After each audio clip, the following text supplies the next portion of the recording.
সময় হয়ে এলো নতুন বধূকে সাধ দেওয়ার, তাই তৃতীয় সময় অনুযায়ী নতুন বধূকে সাধ দেওয়া হচ্ছিল। যেহেতু আমার মা মারা গিয়েছিল, তো মা মারা যাবার 15 দিন পর মার ক্রিয়ার সম্পন্ন হলো। তার ঠিক 10 দিন পরে এই সাধের ডেট পড়েছিল। তাই নিয়ম মেনে বিধি অনুযায়ী যা যা নিয়ম পালন করার তাই করা হচ্ছে। এখানে অ্যাটেন্ড করেছিল কাকিরা, মামিরা, বদিরা। যেহেতু মা মারা যাবার কয়েকদিন পর পরে এই অনুষ্ঠানের ডেট পড়েছিল, তাই আমাদের পরিবারের সবারই মন খারাপ ছিল। তো শত মন খারাপের মধ্যেও এইটুকু আয়োজন করেছি একদম ছোট্ট পরিসরে, যেটুকু না করলেই নয়। এই স্বাদের অনুষ্ঠানের প্রথম পর্ব শেষ করে এরপর শুরু হয়ে গেল দ্বিতীয় পর্বর তোড়জোড়।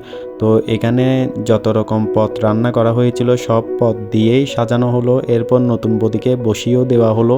তো এই পর্ব কিছু নিয়ম ছিল যেগুলা বদিরা, মামিরা, কাকিরা মিলে করছিল।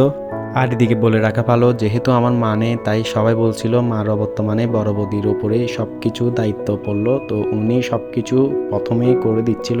এর পরবর্তীতে এক এক করে মামি, কাকি, পিসিরা, বদিরা সবাই খাইয়ে দিচ্ছিল বদিকে। তো এইভাবে ছোট্ট পরিসরে নতুন বদির স্বাধীন অনুষ্ঠান সম্পন্ন হলো। তো ভিডিওটা শেষ করে দিচ্ছি এখানে। আর ভাইয়ার এবং নতুন বদির অনাগত সন্তানের জন্য সবাই আশীর্বাদ করবেন।